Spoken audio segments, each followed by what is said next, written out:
Good boy, my ass. All right, here we go. My name's Jeff K, and you're listening to episode 304 of the world-famous West Virginia Surf Report podcast.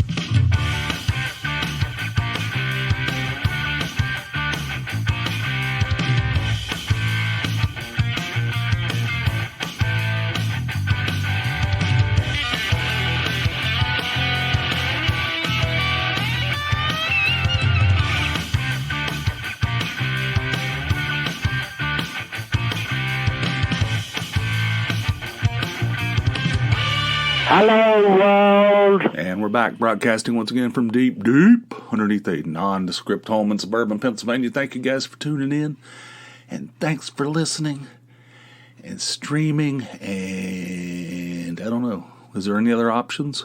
I guess downloading? Yeah. Anyway, however how you go about it, I appreciate it. And you know what's great? You know why I'm in such a good mood today? It's because Christmas is in the rear view. I know I sound like some kind of Scrooge, some kind of like a bitter old sack. I understand that, and I accept it, you know.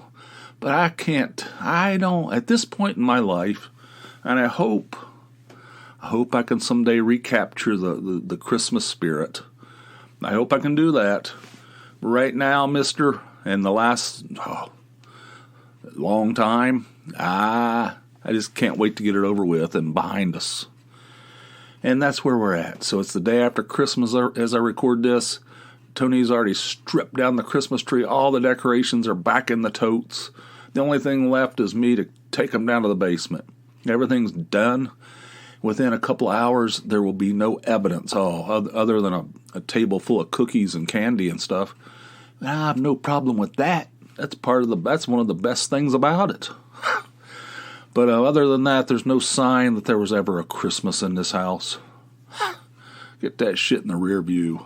That's my goal. And I'm like, yesterday, which was Christmas Day, it was, all four of us were here. And, we get up and open gifts. Tony cooks this big giant breakfast, which was fantastic. And then I clean up. There's a social contract. I clean up the kitchen, all that sausage slash bacon splatter.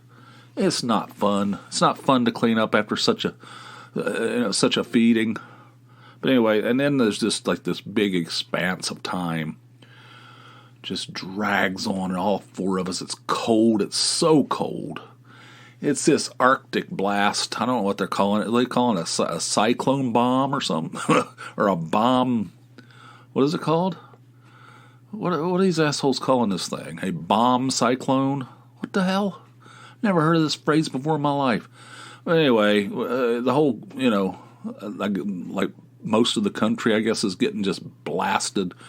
Freezing. Just freezing cold. They were scaring everybody to death. The other day, it's going to be freezing, it's going to be raining, and then it's going to flash freeze, and everything's going to be covered in ice, and the people are going to be crashing into trees, flipping upside down, houses will be on fire, people will be on fire, dogs on fire, and it's just going to be Armageddon, right? And everybody's like, oh my God, oh no, and including me. I mean, I'm down at work, 40 miles away from here. I'm like, I don't like the sounds of this shit. I don't want to get stuck down here. I'm going to stay in a hotel. I don't even know if I can get to the hotel. Why don't I sleep in my car? This is no good. This is bullshit. This is no good at all, So nothing happened. Well, I mean, it was cold. It did rain, but not everything was encased in ice like they were saying it was going to be. They were acting like every surface is just going to be completely covered in ice. And it wasn't the case. I drove home. I don't know what time it was. It was supposed to be terrible after I don't know what time. It changed from time. But I drove home when it was supposed to be terrible. And it wasn't until the roads were clear. The boy got up at 8 o'clock, the older boy. He had no issues. It was clear. It wasn't nearly as bad as they said. but it's cold and it sucks. And it's yesterday it was just dragging and dragging. I was like, oh my God, this is I mean, you can't go anywhere. There's nothing open. You're supposed to be family time. I mean, there was family time, but you gotta have some diversions. So then last night, I don't know. I don't even remember. We cooked, Tony cooked dinner, and it was all right. It was fine. I mean, it's no problem. It's just long. It felt like one day lasted for like 3 days. And now it's behind us, and it's sunny. We got all the blinds open. We had them closed because it's so freaking cold. And it's dreary. That just crushes your spirit, too. When the blinds are closed, I hate that. I don't like that. I'd rather be cold than to have all the blinds shut all the time. Are you with me on this? I don't like that. I like all the windows, the blinds up, or the curtains open, or whatever you have. I like the sunshine coming in. I don't like that closed up, dreary, everything's in shadow. There's lamps on in the middle of the day. I don't like that at all. It makes me depressed. But anyway, we got them all open now. Everything's sunny and bright. The Christmas is in the rearview mirror. Everybody seemed happy enough, and that's fine. And I don't feel as much guilt as I usually do, although there's still some, I think there's a lot of guilt involved with Christmas, at least when you're neurotic like I am. But anyway, that's all over. That's behind us. I'll tell you what. You know what we did on Christmas Eve? This is a real. I mean, this is a real holiday. I mean, we were living the holiday spirit that night. Tony and I don't know where the boys were. They were downstairs doing something, watching something, playing video games or some shit. I don't know. But it was just me and Tony in the living room, and we were having a few adult beverages, some craft beers. I don't know which ones. We had a whole bunch. We had a whole refrigerator full of these things. We're prepping for this snow bomb typhoon or whatever the shit it was, and so we had I don't know what it was. Anyway, we were drinking beer and watching TV, and you know what we watched? Christmas Eve. We watched a documentary on Netflix about some horrific volcano eruption a couple years ago in New Zealand. This is how we get into the holiday spirit.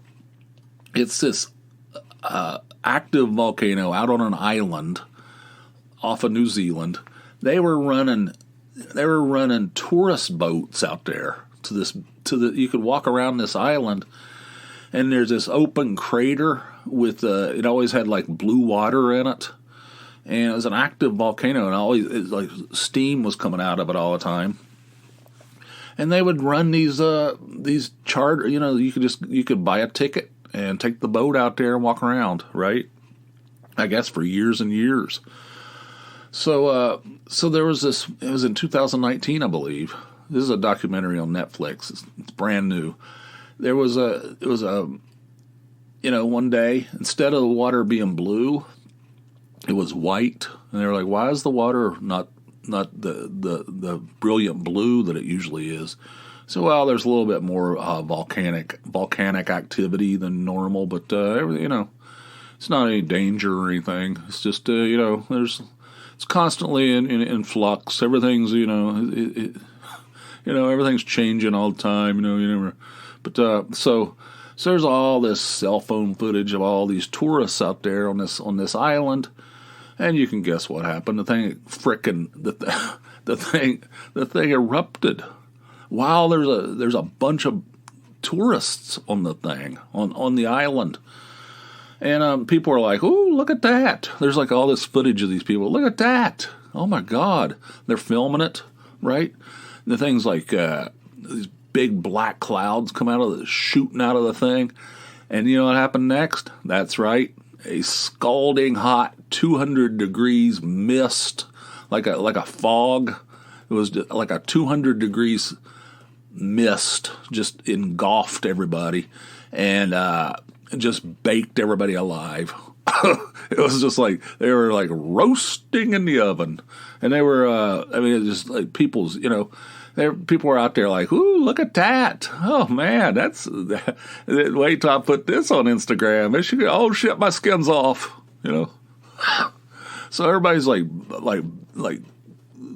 horrifically scarred. If they're not dead, they're horrifically scarred. There's going to be a lot of grafting. There's going to be you're going to take like ass skin and put it on your forearm, that kind of stuff. And there's going to be a lot of skin, a lot of skin reshuffling, and dozens and dozens of surgeries and stuff. God, like what in the hell? Why in the world? It blows my mind, because this didn't look like some kind of low-rent shit. I mean, they had these fancy boats that they would take these people out. They had this big welcome center. This is not some little fly-by-night thing. This looked like a full-blown tourist attraction, And why in the world would they let people go out on that? Why would they continue hauling people out there if they knew there was that there was something going on? Something was askew. I mean, isn't that kind of dangerous? I think it is. 22 people ended up being dead from that thing. A lot of them died like days later in horrific pain. And they interviewed all these people, and their like skins all, you can tell they've had like all kinds of, oh God. I was like, good Lord, that blows my mind. I mean, as careful and as terrified of lawsuits as everybody is nowadays, rightfully so, they would just keep hauling these people out to this island where where the water's no longer blue. Something's going on. I mean, this is a sign that something's going on.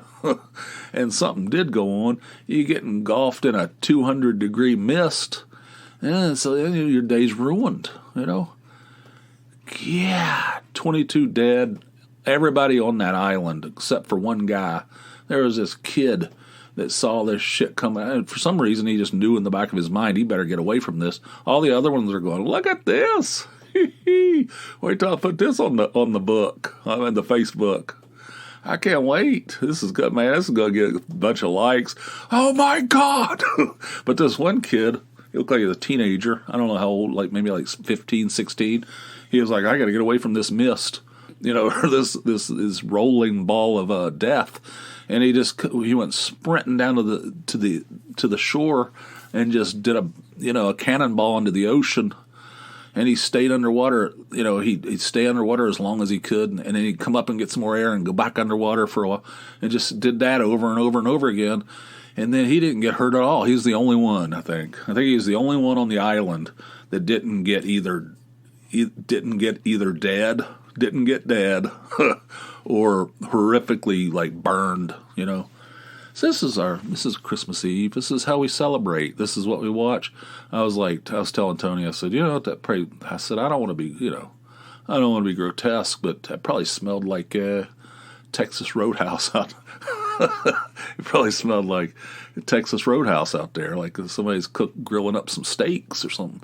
Is that disgusting? I think it is, but it's the thoughts that are going through my mind. That's what we watched. That's what we watched on Christmas Eve. It's a holiday tradition, horrific death and scarring. This is what we do. But anyway, so that happened. Let's see. I also, for Christmas, we generally, we basically buy for the kids, and that's it. We don't buy each other gifts, and hardly. I mean, every once in a while, we break the rule. But I got Tony something small, and she got me it's not small, but it's a Fitbit, because she's been on me. We have our 30th anniversary coming up this next year, in 2023. And we want to go somewhere. We want to do some kind of extra special trip. And she says, we, meaning you, fat boy, need to get your shit in order, She wants me to, take steps to, slim down a little bit so that we can, she says we need to be able to walk around and, be comfortable and all this stuff. I'm like, I don't have any trouble walking around. What the hell? She goes, no. So anyway, she bought me this Fitbit, which I've kind of been sort of interested in. She has one and she likes it, and she has all this data. She's always telling me. And I'm like, I wouldn't mind having one of those things, but I don't want to pay any money for it. I don't know. If I can get one for $20, maybe, But things are like $150, $200, who knows? They're all different prices. So she got me one, and so I set that thing up yesterday, and I put this joke on Twitter. I think I put it on Facebook too. It said something like, I just finished setting up my new Fitbit, and after I entered my weight, height, etc., a pop-up message appeared that said, you got a long way to go, Tubby, or something like that. Porky, I think that's what it said. You got a long way to go, Porky. I put that on Twitter, and I got a response from Fitbit saying we apologize that this, that you're unsatisfied, that you're unhappy. It's like a joke. It's like making a joke, obviously. The thing does not have any capability of calling you Porky, I don't think. Right? How could they think that that's real? They're like, we apologize that this occurred, like whatever. But anyway, I set the thing up and strapped that thing on. I had to put on an extra size, even though I have real skinny wrists. See, the thing about me is I'm a skinny little shit trapped inside of a fat man's body. I don't know how this happened, but I have the bones of a skinny man, but I've piled on the heft, So anyway, my wrists have always been really skinny, and my ankles and shit, because I'm not, So I never wore a watch in my life because my wrists are too skinny, and I don't know, it looks stupid, or I think it does. So anyway, I had to so it came with a small wristband, or whatever you call it, a watch band, but it was too small. It was like, so then I was like, what the hell, this thing is like too small for even me. She goes, there's probably another one in there. There's a small and a large. So I put the large one on there, and it's like way too big. I don't know, but anyway. So I set that thing up and wore it all day yesterday, and then I wore it to bed. This thing says don't take it off when you go to bed because it'll analyze your sleep. I'm like, yeah, Tony's always telling me about this. She goes, I only slept 4 hours and 45 minutes last night and stuff like that, and only 20% of it was deep sleep. And she gives me all these statistics. I'm kind of interested to see how mine is because I don't feel rested ever. It doesn't matter what So I wore it to bed last night, and it was interesting. It says I slept 7 hours, 54 minutes, but it was only fair. The quality of sleep was only fair. 9% deep sleep. 9. I'm just working off memory here because I don't have it in front of me. And then REM, REM sleep was like 15 or something, or 19. I think it was 19 REM, 9 deep. So that's only 28% of my total sleep. Then the rest of it was either awake. Awake was 15%. And then the rest of it was light. Like, what the hell's that? That's no good. Then it was an overall score of 77 out of 100. Fair. That was the fair category. That's no good. And I was awake, like it gives you this line graph. I'm awake like every 2 hours. So it's never really, I'm like, I might need to go see put on some kind of full face mask, set up some kind of like condenser or some kind of set up some kind of apparatus in there.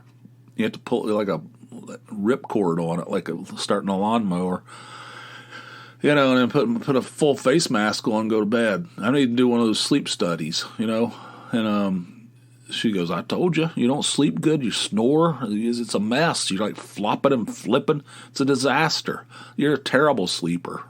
And I said, thanks a lot. She goes, this is not new, I've been telling you this for decades. I said, okay, I mean, I don't know, I mean, God. So I'm going to wear that thing. I'm going to wear it every night, and I'm going to see what it says, and I'm going to see what if I get more exercise, do I sleep better? If I do this, will I sleep better? Whatever. And if it's just terrible all the time, then maybe I'll call my doctor and get one of those sleep studies, and maybe I'll get a full face mask with a kerosene fueled whatever machine sitting beside my bed. Is that the way it works? I might have a skewed view of it, but anyway. So that thing's kind of cool. I don't know. I need to get it together. I really, the thing's providing me information that makes me. In one day, I'm already concerned. Like this can't be sustained. I look at the numbers on this thing. I'm like, this cannot be sustained. But anyway. So, at least it puts that in your mind. Also, another gift that I bought myself. Well, I didn't actually buy it, but the company, I guess, bought it for me. I've been at my job for 15 years. Just in late November, I passed the 15-year mark. And they sent me some kind of like congratulations, that kind of stuff. But they have this program there where they have these points, and the points can be cashed in for gift cards and basically gift cards, in my opinion. But there's also other stuff you can buy on there. There's all kinds of shit. It's like this huge catalog of stuff. You could buy anything you want. You could get pretty much anything you want on there if you have enough points. They sent me 7,500 points, which is worth $75. So I turned that into Amazon, an Amazon gift card. And there's this box set, this DVD box set that I've been wanting for years. I mean, this thing's been on my wish list for, I don't know, maybe 10 years or something. Maybe, I don't know, maybe less, I don't know. It's been on there for a long time. It's kind of expensive. It's a Criterion box set, which are not cheap. And it's the complete works of a French director named Jacques Tati. And it's called The Complete Tati or something like that. And it's the thing is like, it has 12 DVDs and it has every movie. He only made 6 movies, and the last one wasn't really a movie. It was just him on stage performing like some kind of like, I don't know, he used to do some kind of performance. I think he started out as a mime. He's French, but it's like comedy, like basically some kind of stand-up comedy shit.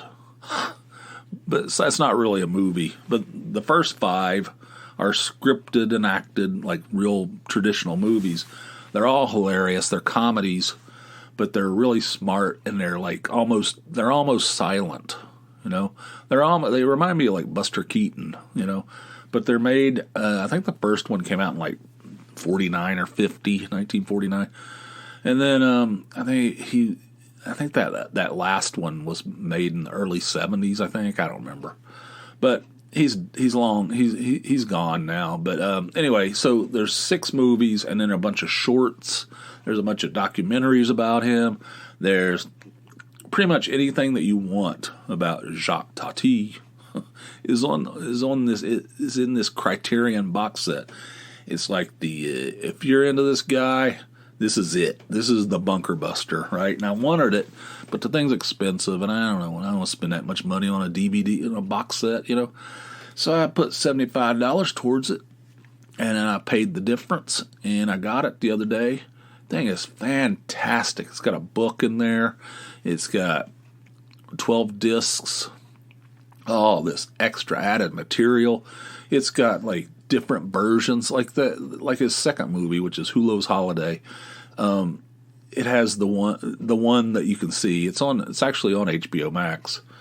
Like that version is the one that's the only one I've ever seen. But then there's also included is the original. I think it's 1953. I think the original 1953 theatrical version. I think he went back in the 70s and added stuff to it. He like re-edited it or something. And that's the one that's always available. That's the only one I've ever seen. That I think it's from 78 or something. 1978. And But the original one is on there too. It's got everything. It's got everything that you can think of, and it's awesome. And Criterion, they always do the best. I don't have the Criterion channel. That's expensive too. Everything they do is highbrow, very highbrow. But anyway, bought that. 15 years of service. I got my the Tati box. Also, speaking of subscriptions and shit, I called my good friends at SiriusXM, and I said, it's that time of year. They charged me $26 or something for 1 month. And I'm not going to, there's no way. SiriusXM, I called them, I said, yeah, I'm going to cancel. I need to cancel. And they're like, really? Why? Is this because you're changing cars or something?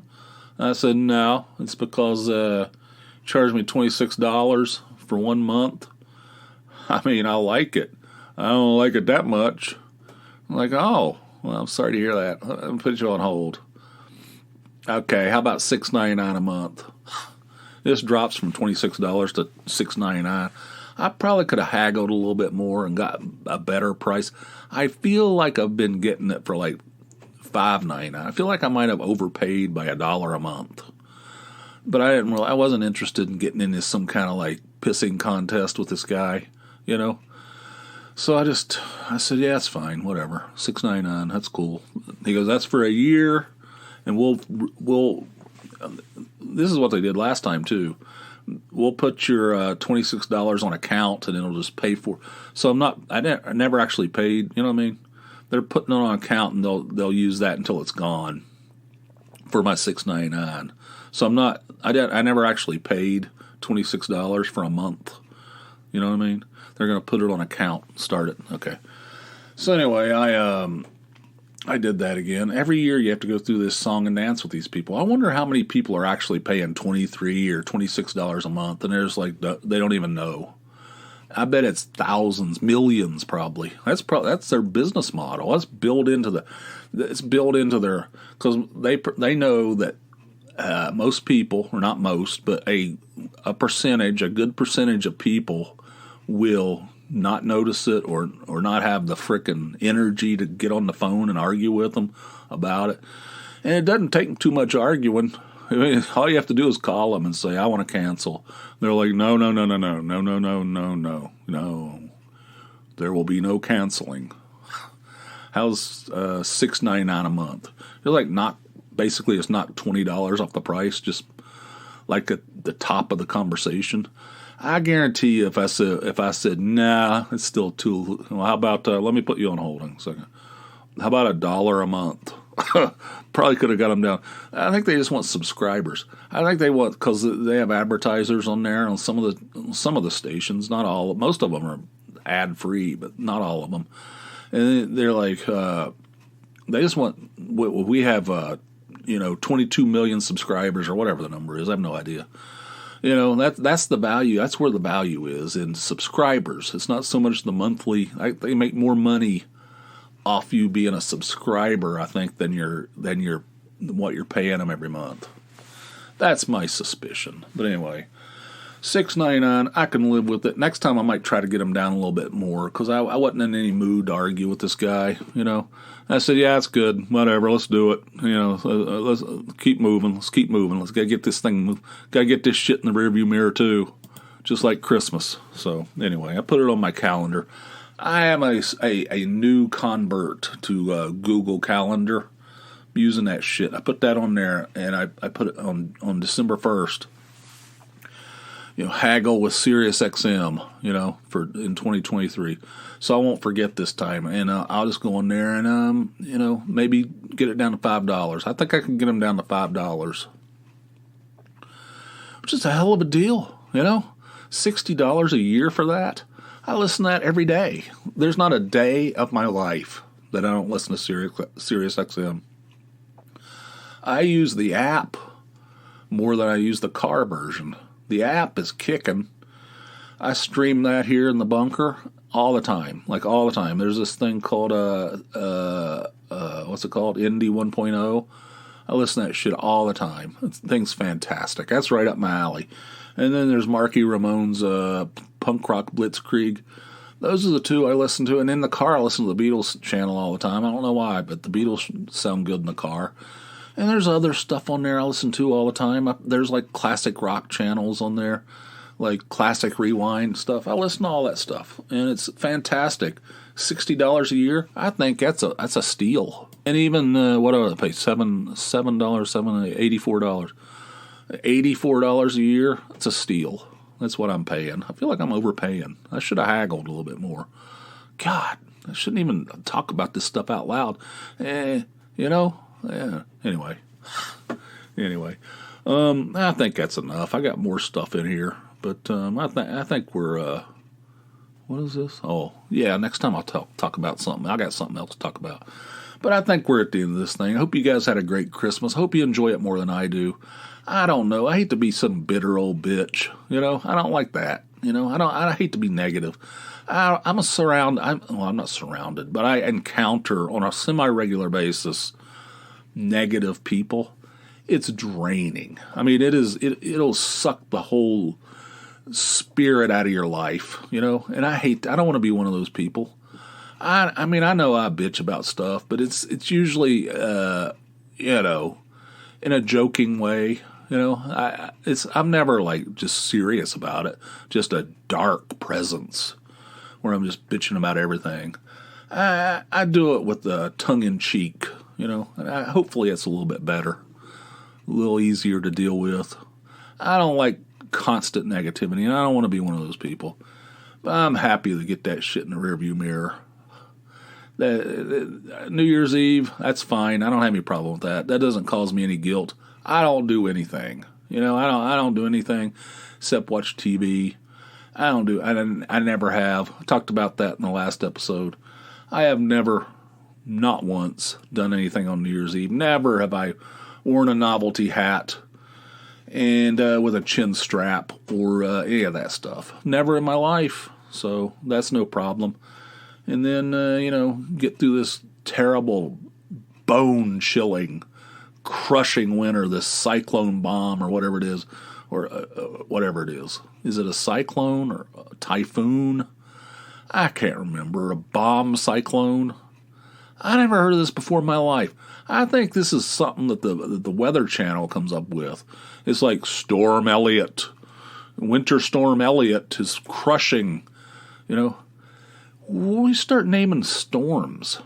I mean, I know they do that for hurricanes, but now we're doing it with storms. Elliott.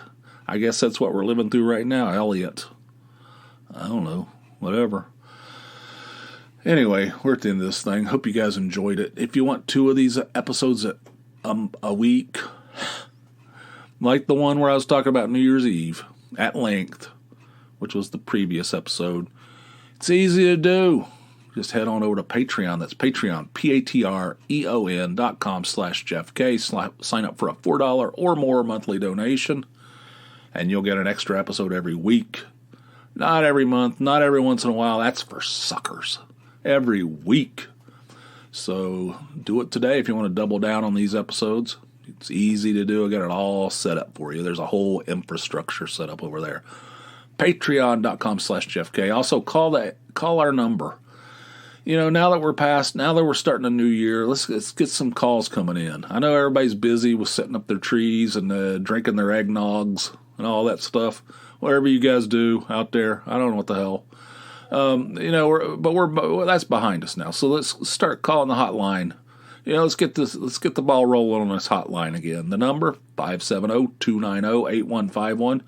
Again, 570-290-8151. Give me a call round the clock. That's 24 hours a day. If you don't know what round the clock means, it means 24 hours a day. It's just voicemail. Some people seem to be afraid of this thing, like it's going to be like it's going to take over their soul or something. It's voicemail. You don't have to open an account or put in any kind of information. Just call the thing and leave a message. That's all there is to it. There's nothing. It's like nothing. It's Google Voice. God. I never even imagined that people were afraid of it. I mean, I can understand people being afraid to go on a podcast. That I can definitely understand. You don't need to be, but I understand it. but afraid that your identity is gonna be stolen or something. Anyway, that's not gonna happen. It's voice. It's like leaving a voicemail somewhere. So give me a call, round the clock. SurfReportPod.com is the website where we have expanded show notes, pictures, and stuff. And you can check that out too. Surf Report, it's an essential part of the whole podcast experience.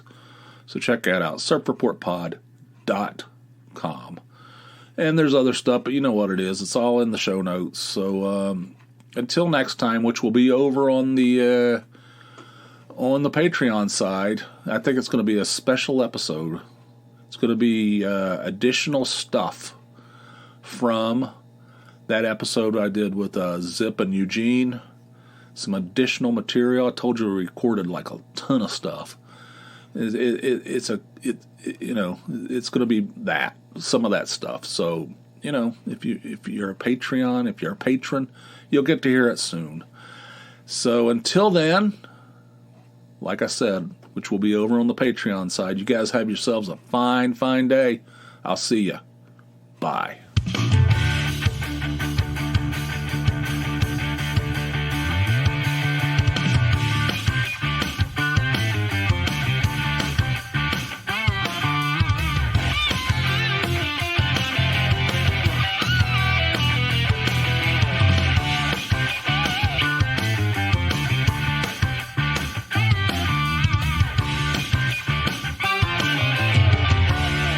Skinny little shit trapped inside of a fat man's body.